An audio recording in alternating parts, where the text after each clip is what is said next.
ब्रह्मा जी कहने लगे भैया आपको मालूम नहीं है, एक बार मेरे मानस पुत्र सनक सनंदन सनत कुमार संत वेश में बैकुंठ में भगवान से मिलने के लिए चले गए। बैकुंठ के द्वार पर जय विजय नामक चौकीदार खड़े हुए थे। संत वेश में महाराज चारों पुत्र भगवान के दर्शन के लिए गए।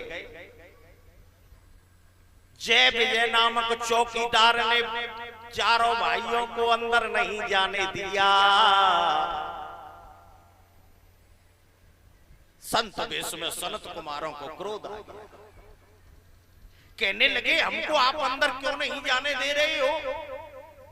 भगवान कृष्ण ने तो गीता में कहा है कि संत मेरे मुकुट मणि, और आप हमको अंदर नहीं जाने दे रहे हो। अरे तुम बैकुंठ में रहने के अधिकारी नहीं हो। सनत कुमारों ने कमंडल में से जल लेकर के श्राप दे दिया, हे जय विजय तुम बैकुंठ में रहने के अधिकारी नहीं हो, इसलिए बैकुंठ को छोड़ करके मृत्यु लोक में जाकर के भयंकर राक्षस बन जाओ। जय विजय नामक चौकीदार को जब श्राप मिला, आहाकार करने लगे। बैकुंठ के अंदर से भगवान बाहर निकल करके आए। जय विजय नामक चौकीदार पैरों में गिर पड़े, महाराज हम तो आपकी नौकरी कर रहे थे, हम तो आपके आदेश का पालन कर रहे थे, इसमें हमारी क्या गलती है? बताओ, इन्होंने हमको श्राप दे दिया, अब हम क्या करें? भगवान कहने लगे भैया कि यहाँ इसमें मैं कुछ नहीं कर सकता। कहीं क्यों? क्योंकि मैंने पहले ही कह दिया है कि क्या मोरा बचन चाहे पड़े जाए फीका, मोरा बचन चाहे पड़ जाए फीका, मोरा बचन चाहे पड़ जाए फीका, संत बचन पर क्यों फीका, संत बचन पर क्यों फीका। भैया मैंने पहले कह दिया मेरा वचन सत्य हो सकता है, लेकिन संतों का वचन सत्य नहीं होगा।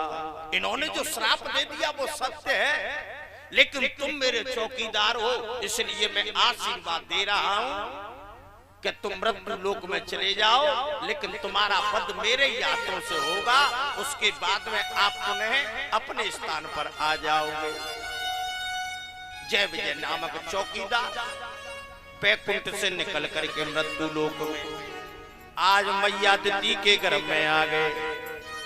और जैसे ही आए उस समय महाराज नाना प्रकार के उत्पात होने लगे। मेघों से महाराज पीव की वृष्टि होने लगी, वायु के बिना ही वृक्ष गिरने लगे, आकाश में ग्रह आपस में टकराने लगे। शनि और भौम आदि क्रूर ग्रह गुरु बुध आदि शुभ ग्रहों के अतिक्रमण करते करते वक्र गति से लौट करके फिर उनसे युद्ध करने लगे। उत्पातों को देख करके सारी प्रजा घबरा उठी। उसी विश्व का प्रलय नजर आने लगा। उसी समय महाराज दिति के गर्भ से दो बालक महाराज बालकों ने जन्म लिया। और जैसे इन दोनों बालकों का जन्म हुआ तो जन्म होते ही दोनों बालकों का जो छत्र था वो आकाश को छू रहा था।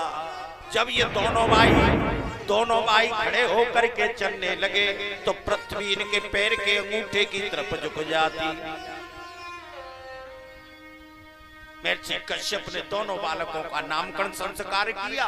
बड़े पुत्र का नाम है हिरण्यकश्यप और तथा छोटे पुत्र का नाम है हिरण्याक्ष रख दिया। एक दिन हिरण्याक्ष गदा को अपने कंधे पर रख करके अपने से युद्ध करने के लिए कोई योद्धा तलाश रहा है।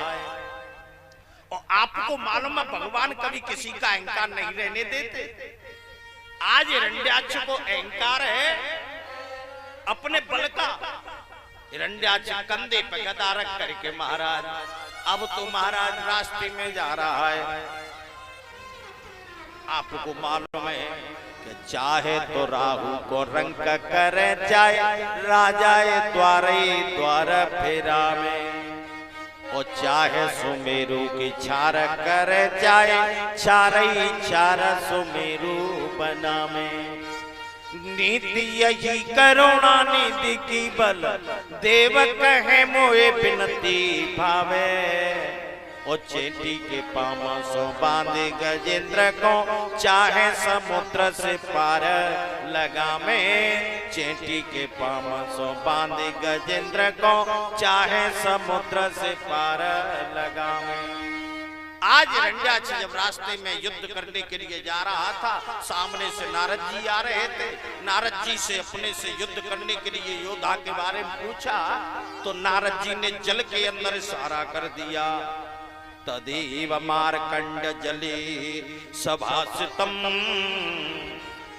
महामनास्तद विगण्य दुर्मद। हरिर्विदित्वा गतिमंग नारदात्, रसातलम निर्विशे त्वरान्विता। नारद जी ने जल की तरफ इशारा कर दिया और तुरंत ही हिरण्याक्ष गदा को लेकर के और महाराज उस जल में कूद पड़ा। इधर 12 भगवान अपने पृथ्वी को डालों पर रख करके ऊपर की तरफ आ रहे हैं। हिरण्याक्ष अपने गदा के प्रहार से जल की तरंगों को पीटता हुआ नीचे की तरफ जा रहा है।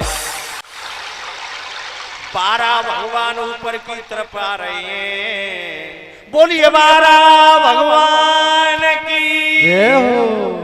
रास्ते में आज हिरण्याक्ष की भेंट 12 भगवान से हो गई। हिरण्याक्ष ने 12 भगवान को संस्कृत में गाली दी। सत्यम वयं भो, सत्यम वयं भो, वन गोचरा मृगा। आज हिरण्याक्ष ने भगवान को वन का सुअर कहा, लेकिन भगवान कुछ नहीं बोले। भगवान पृथ्वी को लेकर के जल के ऊपर आए। जल के ऊपर आकर के पृथ्वी को जल के ऊपर स्थापित कर दिया। उसके बाद में महाराज 12 भगवान ने अपनी शक्ति का संचार किया और पृथ्वी जल के ऊपर रख दी।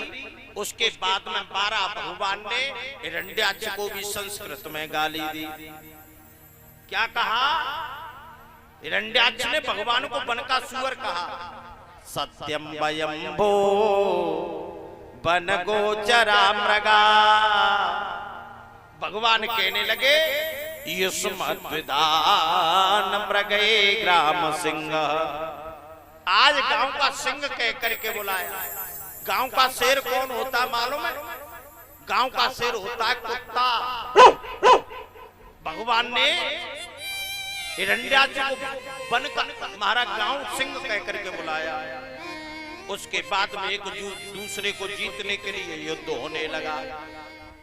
अब तो भगवान के युद्ध को देखने के लिए सभी देवता आकाश मार्ग में आ गए। भगवान के युद्ध को देख रहे हैं। हिरण्याक्ष ने भगवान पर प्रहार किया। भगवान तिरछे होकर के प्रहार को बचा गए। अब तो एक दूसरे को जीतने के लिए युद्ध हो रहा है। नाना प्रकार के अस्त्र शस्त्र, गड़ासा, फड़सा, बंदूक है, तोप है, लाठी है। शाम का समय बढ़ता जा रहा है। देवता कहने लगे, महाराज शाम के समय दैत्यों का बल बढ़ जाता है, इसलिए इसके साथ में खेल नहीं करें, जल्दी से इसका संहार करें। भगवान को क्रोध आ गया और तुरंत ही हिरण्याक्ष की छाती पे इतनी जोर से मुक्का मारा कि हिरण्याक्ष के प्राण पखेरु उड़ गए। बोलिए 12 भगवान की जय हो। उसके बाद में महाराज आगे चल करके